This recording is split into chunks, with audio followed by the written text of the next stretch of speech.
All right, so I think we can get started again. Hi, everybody. I'm Alan Pellegrini. I'm the Chief Executive for Thales in North America. And I've been very fortunate over the years. I've had a chance to participate in a number of the U.S. Chamber's aviation summits. And I have to say, I'm truly delighted here to be talking about the space side of aerospace and with a great panel to talk about international collaboration and space. So let me introduce our panelists. Meredith McKay, Deputy Associate Administrator for NASA's Office of International and Interagency Relations. Mary Preville, Vice President of Space Programs and Policy at the Canadian Space Agency. And Sylvie Espinosse, who runs the Washington, D.C. office for the European Space Agency. So let's jump right in. So, of course, a very topical subject is Artemis, and you're going to hear a lot more about that program from NASA later. But what I would like to do is start with bringing our international panelists into the discussion. In the U.S., we tend to focus around NASA's contribution here, but Canada and Europe have made substantive contributions. Why don't we start? Mary, perhaps you can say something about Canadian Space Agency's involvement. Absolutely. Good afternoon, everyone. It's a pleasure to be here. So just like shuttle program and space station, Canada will be providing the space robotics for the Lunar Gateway. So this is our next evolution of Canadarm, Canadarm3, an AI-enabled robotic system with operations from Canada as well, just as we also operate Canadarm2 from Canada. Part of the partnership involves actually a Canadian astronaut flying on Artemis 2. So we're very anxious for Artemis 1 to take off. But it goes beyond that. We are developing Canada's first lunar rover, which we hope to launch in 2026 with our partnership with NASA. It'll have 2 science instruments on it, one Canadian and one American. We hope to go beyond that once we get those technology demonstration missions going. Great. Thank you. Thanks, Mary. Sylvie, how about from a European perspective? Well, ESA started to discuss with NASA about the potential cooperation with the service module of the multi-purpose crew vehicle already more than 10 years ago, which became afterwards Orion. The service module is the module which is providing propulsion, power, thermal control, water, air for the astronauts on board of Orion. And we are very proud today to see the ESA logo below the NASA logo standing on the pad at KSC. For us, it's the first time ESA is on the critical path of a human-rated vehicle, and we understand that's a super responsibility, and we take it very seriously. Besides that, we are also contributing to the gateway with HiHab, an habitation module in cooperation with our Japanese friends, and Esprit, which will provide refueling, telecommunications, viewing, and habitation capabilities. So with that, we will have the opportunity to use the gateway and to fly 3 astronauts to the gateway. But that's not all. We are currently discussing with NASA of an additional package encompassing transportation elements with a cargo lander, infrastructure elements with telecommunication and navigation capabilities, and science and utilization. And all that because we share with NASA the view of enabling a long-term sustainable exploration of the moon. And at the same time, we want also to use our own capabilities for our own missions. And of course, we have some ambitions one day to have European boots on the moon. Excellent. Thanks, Sylvie. So Meredith, I'd like to bring you and NASA into this discussion on Artemis, but around a very specific aspect. I mean, we're going to the moon again to have more permanence there this time. Communications is essential on the moon, cislunar. We've seen different concepts. Lunanet is talked about from NASA, Moonlight as a program from ESA. Can you talk about the communication side, interoperability side of the Artemis program? Certainly. So NASA's focused on Lunanet, and that's envisioned at a set of cooperating networks that are providing communications, navigation, and other services for users on and around the moon. Think of Lunanet as a set of interoperability standards for working efficiently with commercial and international partners. To that end, NASA has proposed a Lunanet interoperability specification that's out, and we're welcoming public comment, and we're working already with the partners on stage and others to get feedback on those standards. Specifically, to your point, we're coordinating with ESA to make sure our plans for Lunanet are aligned with ESA's plans for Moonlight. And so while we're working our parallel procurement paths for NASA and ESA to meet our individual requirements, we're working to make sure, as we do with all of our partners, that there are synergies where it makes sense. And if there was a takeaway for all of you today, it'd be interoperability.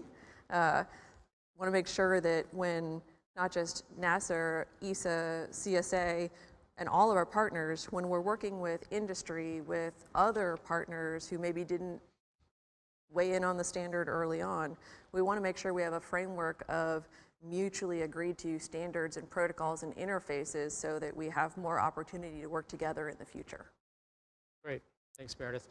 All right, so I want to change subjects, but talk about another subject that is extremely topical. We've all seen, I'm sure, the recent images from the James Webb Telescope.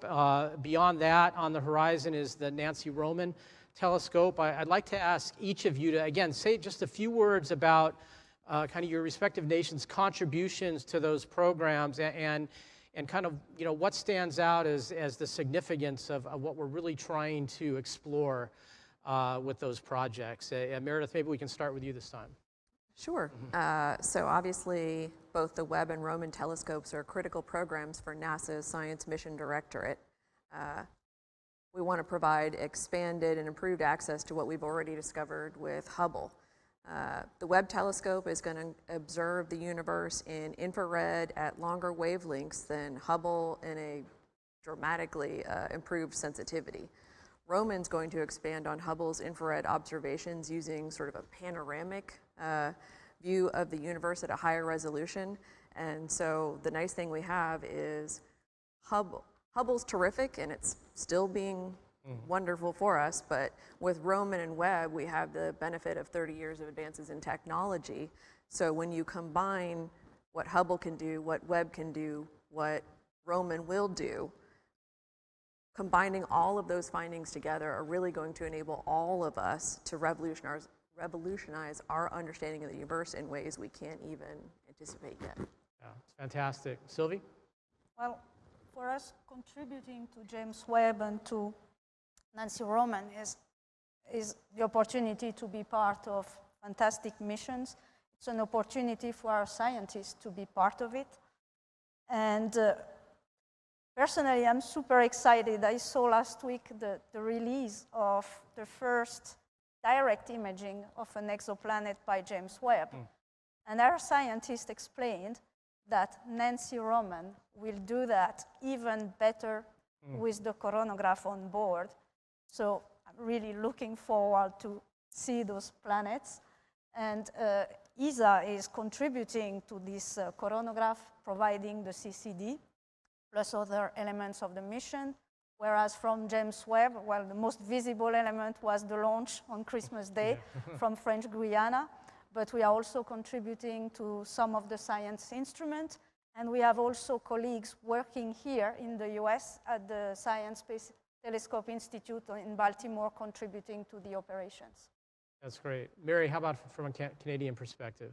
Yes, thank you. So I'm not sure if a lot of people know, but the third partner in the James Webb Space Telescope is Canada and the Canadian Space Agency. Canada provided 2 instruments to the telescope. The first being the fine guidance sensor, which is key to everything that the telescope does. It locks on to guide stars So the telescope can fix or image or analyze various points in the universe, and it does that even while the telescope is in motion. So it's a very key instrument to the telescope, and we were really very proud that NASA entrusted us with that. And the other one is what is called the near-infrared imager and slitless spectrograph. So of all when they released the 5 images, well, the 5th image wasn't an image, it was a spectrograph, the first ever spectrograph that identified, or the first identification of water on an exoplanet with its chemical signature. So key scientific participation for us, and definitely some Canadian pride in being that third partner on such a key instrument. That's great, thank you.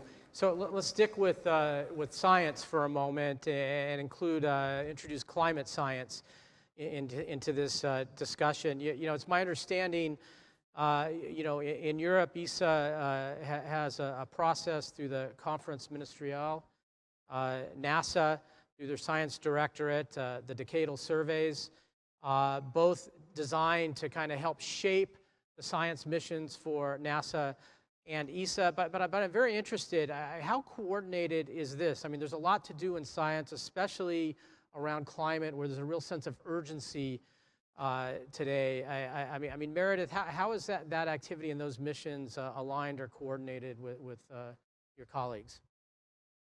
So of course, with CSA, we have a very close working relationship on all of our science and our climate missions. With ESA, we had established a joint planning group so that we can develop sort of a strategic partnership in Earth system science. And so that's just 2 examples of many where we have bilateral and multilateral groups, so we can coordinate our science in a way that each of our scientists can achieve their goals and we can find efficiencies working together. Right. Sylvia, your view, I mean, are we maximizing our collective science capabilities in space? Well, I think even if we do not have formally a very established way of coordinating our mission, we have to think about that the science program, both in ESA and in NASA, are science-driven programs, meaning they are defined by the science community via the decadal survey in the US, and we have also our own consultation process in Europe. And at the end, most of the times, the outcome of those consultations shows a lot of synergies and commonalities between the interest and the priorities of scientists. Sometimes there are some differences, but they are quite aligned. So once we have received those information and once we decide, depending on our budget, technological maturity, and so on, what kind of missions we want to implement, then we can talk to each other and see how we can enhance the science return of those missions by exchanging instruments, getting instruments from the partner where they have a better technology or much more experience. So that's one way. When we are developing flagship mission, we are also looking at cooperating together because that makes them more affordable. So at the end, it looks like a case-by-case approach, but it works pretty well. Also because you have to think, like you just mentioned, NASA gets budget on an annual basis through the appropriation cycle. ESA gets fresh money every 3 years when there is the ministerial council. We get constrained by the rules imposed by the decadal conclusions, our consultation process. So at the end, I think we do pretty well if we consider the environment and the context in which we have to do that together. Okay, that's great. Those are encouraging answers.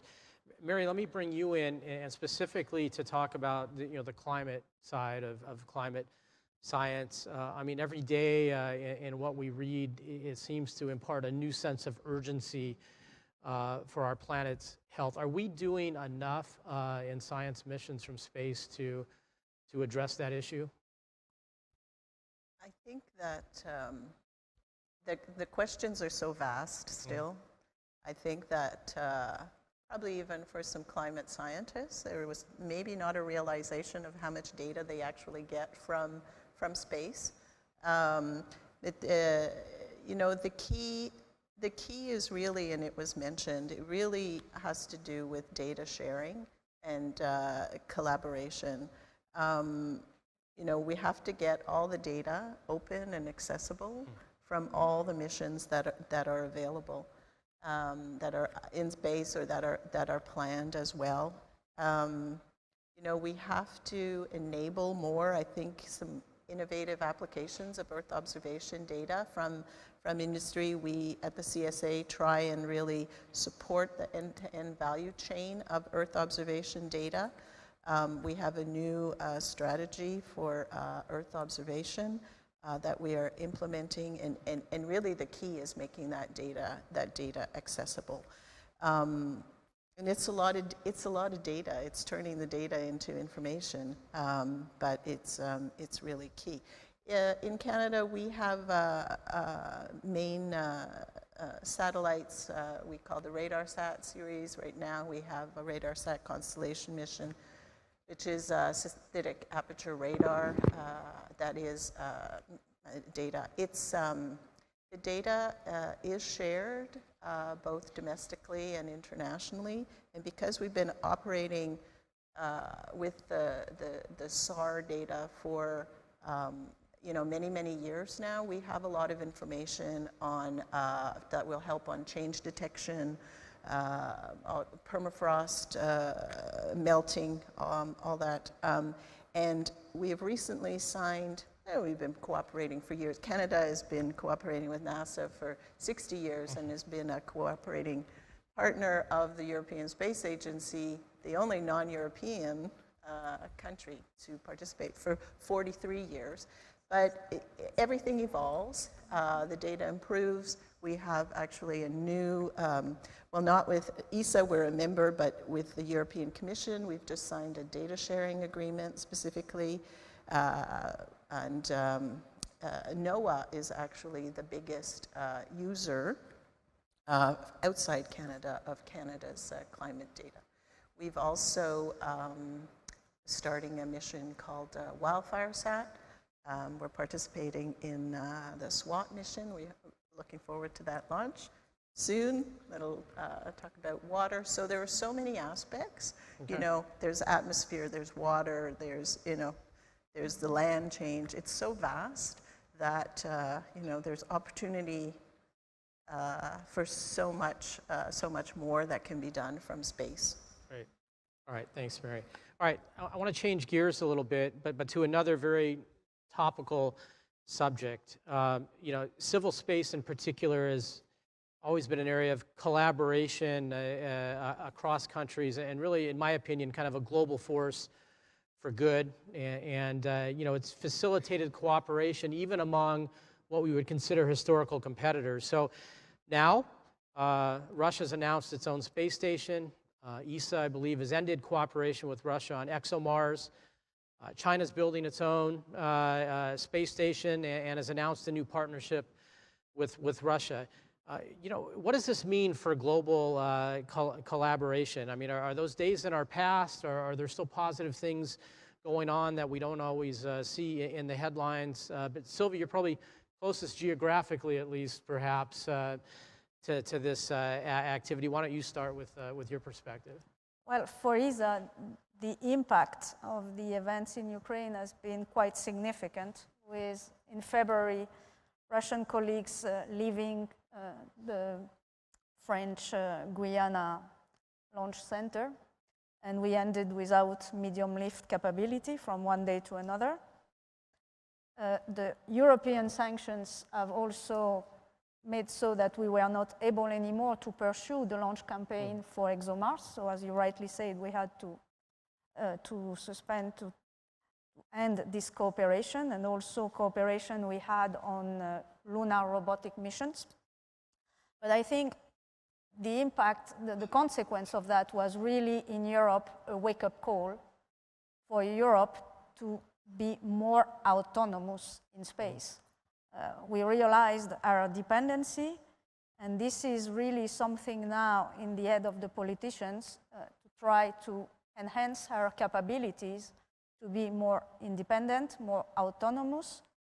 And by that, that means that we want to continue to collaborate with our international partner, but we want to be a stronger partner. Future cooperation now, as the situation stands, I think our member states are not ready to consider future cooperation with Russia. We will see. So we have another partner, China. Currently, we have cooperation with China, in particular on science mission. We have been cooperating with them on an Earth observation program for more than 14 years, exchanging data. We are developing together an heliophysics mission, SMILE, which is building on a previous cooperation on Double Star. So as long as we see common interests in our science community with the Chinese science community, we can see opportunity of cooperation on science. Okay, great. Meredith, how about from a NASA point of view? So NASA's approach to international cooperation, you can find it rooted in the Space Act that created NASA. And our belief is that there's room for everyone in peaceful space exploration. That's one of the reasons we worked with colleagues around the world, including Canada and Europe, to develop the Artemis Accords, to increase the safety, the predictability, and the transparency of operations in space. That's going to benefit established space actors and those nations with emerging space ambitions. Those are principles that should be accessible to every nation. They're fully grounded in the Outer Space Treaty and other existing regimes. And so I think globally, our prospects for international cooperation going forward are very positive. As a core principle of NASA, diversity is something, and diversity in partnerships is where there's also great potential for us, because ultimately that's going to bring good and benefit and data, open science data, to humans here on Earth. Okay, great. Mary, anything you'd like to add from a Canadian point of view? Yes, thank you. You know, we believe quite strongly, as Meredith has mentioned, like a strong civil presence in space generates common good. You know, it's best accomplished through international collaboration. And you can say what you wish of the UN, but the fora where a lot of these issues are discussed is at the UN Committee on the Peaceful Uses of Outer Space. It continues to promote responsible, sustainable, transparent behaviors in space. Yes, it's not a very, let's be honest, it's a bit of a slow process, but all the actors are there. And when you talk about international collaboration, you can talk multilateral fora, bilateral, but you know, you need many different avenues to promote international cooperation, and I think in the end it's to the benefit of all of us here on Earth. Okay, great. So we have time for one more question. This is closely related to the Russia-China topic and the prior two panels, which explored national security space. But I'm very interested in your collective views on what degree of collaboration when it comes to national security space happens between the civil space agency of our nations and the ministries or Department of Defense side of our nations. Is there room for cooperation between civil and military when it comes to national security space? Mary, why don't you start that one off? All right, thank you. The short answer, I think, is yes. I think it has to be yes. I think it's as well often the civil side that I think provides the workforce, the talent that is needed for both civil and space. I think it's often the civil side that grows that expertise that can then be used on the civil side. But the mandate of the Canadian Space Agency really is for the peaceful use of space. We do have dual systems that are shared. between civil and military applications. But again, we work in collaboration with our international colleagues, our Five Eyes colleagues, and we need to be aligned. Okay, great. Sylvie, a minute on the topic. Well, I cannot say much because national security space is really a prerogative of our member states at national level. So there is not much I can say, except that ESA is supporting its member state in developing many capabilities and technologies, and there is for sure a kind of cross-fertilization in both sense. So Meredith, you're going to get the last word then on the panel. Your perspective. I'm going to go right back to the Space Act that created NASA, and that legislation gave us the legal mandate for NASA and DoD to share significant scientific discoveries with each other. But that legislation also limits the degree of cooperation between NASA and DoD, and that NASA doesn't perform the defense research or missions. And for 64 years, DoD and NASA have been very vigilant in observing those limits.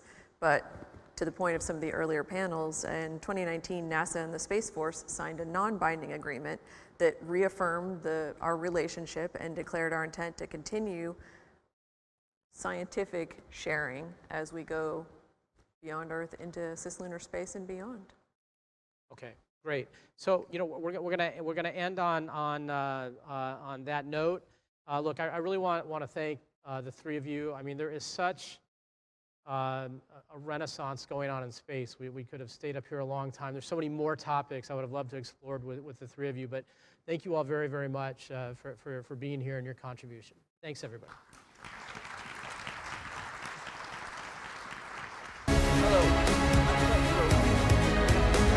Years of flying satellites and launching rockets.